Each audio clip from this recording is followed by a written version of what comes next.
इश्क वो बला है जब इंसान को हो जाए और सर पर सवार हो जाए, तब उसको होश नहीं रहता कि वो क्या कर रहा है।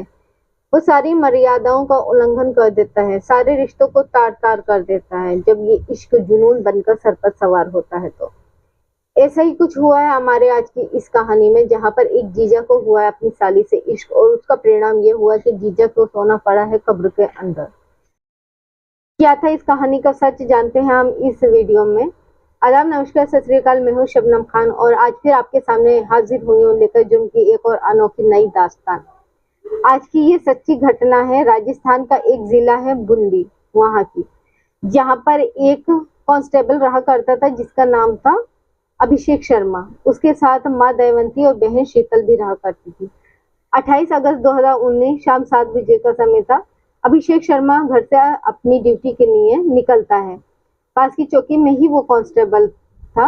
अगली सुबह अभिषेक जब घर वापस नहीं आता तो माँ को चिंता होती है। माँ पुलिस लाइन में कॉल करके पूछती है क्योंकि अभिषेक का मोबाइल बन जा रहा होता, वो लगता नहीं है। तब वहां से पता चलता है कि अभिषेक रात ड्यूटी पर आया ही नहीं है, जिससे माँ थोड़ा घबरा जाती है। फिर उसको लगता है हो सकता है वो कहीं और गया हो। जितने भी उसके दोस्त होते हैं, मिलने जुलने वाले होते हैं, पुलिस लाइन में जो उसके साथ काम करते हैं, उन सभी को माँ कांटेक्ट करती है, लेकिन उन सबका यही कहना होता है कि वो अभिषेक से मिले ही नहीं है। अब यहाँ पर माँ की टेंशन थोड़ी बढ़ जाती है। वो रिश्तेदारों की मदद लेती है और आसपास अभिषेक को ढूंढती है, तलाश करती है, लेकिन अभिषेक शर्मा का कहीं अता पता नहीं चलता।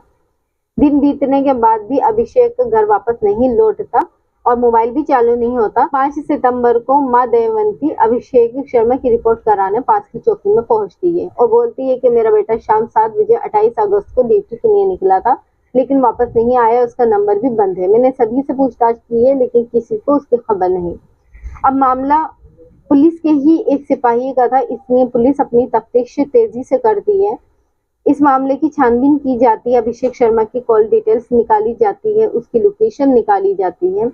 200 नंबर निकलते हैं जिससे वो लगातार कांटेक्ट में था, उन सभी से पूछताछ की जाती है, लेकिन कुछ हाथ नहीं आता। जब लोकेशन चेक की जाती है तो अभिषेक शर्मा की जो लास्ट लोकेशन होती है, ये वहां से 136 किलोमीटर दूर माधोपुर का एक इलाका है बावड़ी, वहां का विजयगढ़ किला है, वहां की आखिरी लोकेशन पाई जाती है। अब पुलिस वहाँ की जो पुलिस चौकी होती है, उनको ये वारदात की जानकारी देती है। वहाँ की पुलिस चौकी से संपर्क करती है और अभिषेक शर्मा की गुमशुदगी के बारे में बताती है। वहाँ के पुलिस चौकी के लोग भी अभिषेक की तलाश करने के लिए विजयगढ़ किले के पास जाते हैं और अभिषेक का फोटो दिखाते हैं, उसके बारे में बताते हैं, लेकिन वहाँ पर यही सब बोलते हैं कि वो नहीं जानते, अभिषेक को उन्होंने नहीं देखा है। पुलिस को कहीं से कुछ क्लू नहीं मिलता। फिर पुलिस के सामने एक और बात आती है कि अभिषेक शादीशुदा है, लेकिन उसकी पत्नी मैके में रहती है और उनके बीच कुछ मनमुटाव चल रहे हैं, यहाँ तक कि तलाक भी होने वाली है। तब अभिषेक उसकी ससुराल पहुंचती है, बीवी से पूछताछ करती है कि आप यहाँ मैके में क्यों रहती हो। पहले बीवी मना करती है उसको कुछ भी जानकारी देने के लिए। वो बोलती है मेरा पर्सनल मैटर है, मैं आपको नहीं इंटरफेयर करने दूंगी। जब पुलिस ज्यादा दबाव डालती है तब वो अभिषेक के बारे में पुलिस को बताती है। अभिषेक शर्मा की बीवी जो होती है, जिसका नाम है दिव्या शर्मा, वो बताती है कि जुलाई 2018 में मेरी फुफेरी बहन यानी बुआ की लड़की, जिसका नाम श्यामा शर्मा था, वो रहने के लिए मेरे घर आती है, छुट्टियां मनाने के लिए आती है। अब श्यामा शर्मा बहुत गरीब परिवार की थी, उसकी माँ आंगनवाड़ी चलाती थी, लेकिन श्यामा शर्मा बहुत ही खूबसूरत थी, बिल्कुल ऐसी थी जैसे कोई मानो हीरोइन ही हो, और वो बहुत ही पढ़ाई में भी होशियार थी, साथ ही सोशल मीडिया पे भी वो एक्टिव रहा करती थी। एक दिन दिव्या शर्मा जब किचन से निकलकर अपने कमरे की तरफ जाती है तो वो देखती है कि श्यामा शर्मा और उसका पति एक आपत्तिजनक स्थिति में है, जिसको देखकर वो शॉक्ड हो जाती है और अपनी बहन को लेकर हाथ पकड़कर वहां से निकल आती है अपने पति को छोड़कर और तलाक के लिए अर्जी दे देती है। क्योंकि जब वो अपनी बहन से इस बारे में पूछती है तो वो बताती है कि आपके पति कांस्टेबल के पद पर हैं, उन्होंने मुझे अपनी वर्दी का रुआब दिखाया, मुझ पर जबरदस्ती की है उन्होंने, मैं डर गई, घबरा गई। अगर ऐसा नहीं करती तो उन्होंने बोला था कि वो आपको तलाक दे देंगे, साथ ही वो मेरे लिए भी मुश्किलें खड़ी कर देंगे, जिसकी वजह से मुझे मजबूर होकर उनकी बात माननी पड़ी। ये बात सुनकर पत्नी दिव्या और भी ज्यादा गुस्सा हो जाती है और अपने पति से तलाक लेने की ठान लेती है। अब यहाँ पर पुलिस का शक थोड़ा सा बढ़ा, क्योंकि अभिषेक शर्मा की जो लास्ट लोकेशन पाई गई थी विजयगढ़ किले के पास, उसके बाद ससुराल की ही पाई गई थी। अब वो पत्नी से पूछते हैं कि कहाँ पर है आपका पति, तब वो कुछ जवाब नहीं देती। बहुत पूछने पर भी पुलिस को वहां से कुछ क्लू नहीं मिलता। तब पुलिस के सामने एक और नया नाम आ चुका था, जिसका नाम था श्यामा शर्मा, जो कि अभिषेक शर्मा की साली थी। तब पुलिस उनकी साली से मिलती है और अभिषेक शर्मा के बारे में पूछती है। तब वो कहती है कि मेरा अब उनसे कोई मतलब नहीं है। जब ये हादसा हुआ था मैंने दीदी को सारी जानकारी दी थी और मुझे दीदी वहां से लेकर आ गई थी। मुझे तो और अफसोस था कि दीदी का घर मेरी वजह से खराब हुआ, जबकि मेरी इसमें कोई गलती नहीं थी। उन्होंने अपनी वर्दी का रुआब दिखाकर मेरे साथ ऐसा कुकर्म किया था, लेकिन जब से मेरा उनसे कोई कांटेक्ट नहीं है।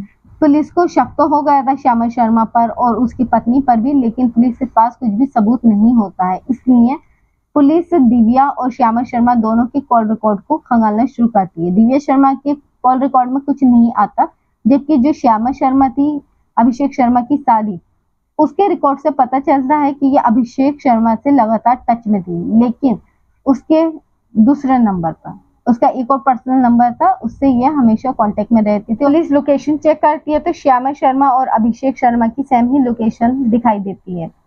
इसके बाद पुलिस को एक और जानकारी मिलती है श्यामा शर्मा के कॉल रिकॉर्ड से कि एक नावेद नाम का लड़का था जिससे श्यामा शर्मा लगातार कांटेक्ट में थी। ये श्यामा शर्मा का बॉयफ्रेंड था जिससे वो शादी करना चाहती थी। नावेद को उठाया जाता है और उससे पूछताछ की जाती है। पूछताछ जब सख्ती से पुलिस करती है तो नावेद टूट जाता है और सच बोल देता है। वो बताता है कि अभिषेक शर्मा जो था वो श्यामा शर्मा के साथ जबरदस्ती करता था, यानी उसकी दीदी ससुराल छोड़कर आ गई थी मेके, लेकिन अभिषेक शर्मा ने श्यामा शर्मा का पीछा नहीं छोड़ा था। वो लगातार बात करता था, जब मर्जी आता था उसको बुलाता था और उसके साथ गलत हरकतें करता था। लेकिन श्यामा शर्मा इससे बहुत ज्यादा परेशान थी, क्योंकि वो नावेद से शादी करना चाहती थी। इसलिए उन्होंने सोचा कि बहुत इसकी वर्दी का रोब हो चुका, मैं बहुत इससे डर चुकी, अब मुझे इससे डरना नहीं है, मुझे इससे बदला लेना है, इसको अपने रास्ते से हटाना है ताकि मैं सुकून की सांस ले सकूं। एक दिन वो अभिषेक शर्मा को कॉल करती है और बोलती है कि आपसे मिलने का मन है, आप विजयगढ़ किले में आ जाइए, घूमेंगे, साथ खाना खाएंगे। पहले वो विजयगढ़ किले में घूमती है, फिर खाने के बहाने बाहर आते हैं। रात 12:30 बजे का समय होता है। तभी वहां पर नावेद भी पहुंच जाता है, जो कि श्यामा का बॉयफ्रेंड था। अभिषेक पूछता है ये कौन है, तब श्यामा बोलती है कि ये मेरा एक फ्रेंड है, आपसे मिलवाना चाहती थी, ये सिर्फ आपसे मिलने आया है। लेकिन इससे पहले ही अभिषेक कुछ समझ पाता, जबकि नावेद जो था दुबला पतला सा था और अभिषेक शर्मा काफी हेल्दी था क्योंकि वो कांस्टेबल था। लेकिन जैसे ही अभिषेक का ध्यान हटता है, नावेद पीछे से एक लोहे की रॉड लेकर अभिषेक के सर पर मार देता है और फिर इतना मारता है कि अभिषेक शर्मा वहीं पर दम तोड़ देता है। अभिषेक शर्मा जब मर जाता है तो वो सोचते हैं अब लाश को कैसे ठिकाना लगाया जाए, क्योंकि हमारा कोई सबूत पुलिस को नहीं मिलना चाहिए। इसलिए वो अभिषेक शर्मा के सारे कपड़े उतार देते हैं ताकि उसकी पहचान नहीं हो सके, और एक गड्ढा खोदते हैं वहीं पास में, उसमें अभिषेक शर्मा को दफन कर देते हैं। इसके बाद जितने कपड़े होते हैं वो कुएं में डाल देते हैं। अभिषेक शर्मा अपनी बाइक से विजयगढ़ पहुंचा था तो उसकी बाइक लेकर तालाब में फेंक दी जाती है, यानी सारे सबूत मिटा दिए जाते हैं। लेकिन जुर्म छुपाए नहीं छुपता, कातिल कुछ ना कुछ ऐसा सबूत छोड़ ही देता है जिससे पहचान हो जाती है जुर्म की, और वो पुलिस के हाथों आ जाता है। तो ऐसा ही कुछ हुआ था इस कहानी में, जिसमें कॉल हिस्ट्री निकाली गई जिससे मुजरिम तक पुलिस पहुंच पाई।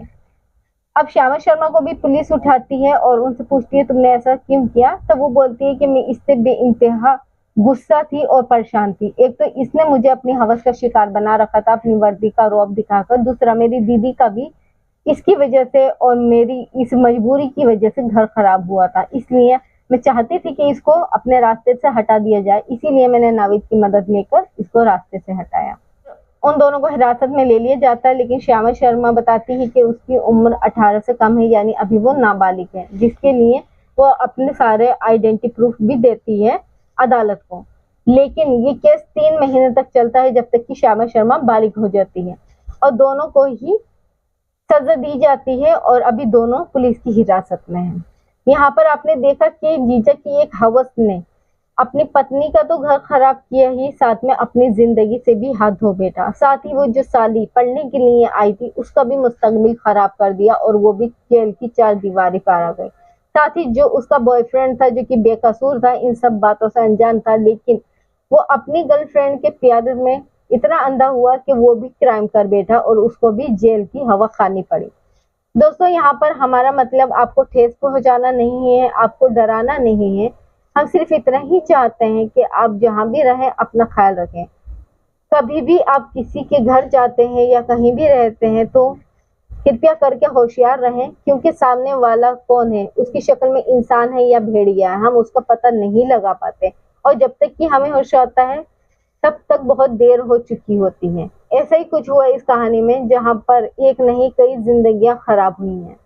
फिर मिलेंगे आपके सामने जुर्म की एक और सच्ची घटना को लेकर। जब तक कि आप अपना परिवार का ख्याल रखें, सुरक्षित रहें।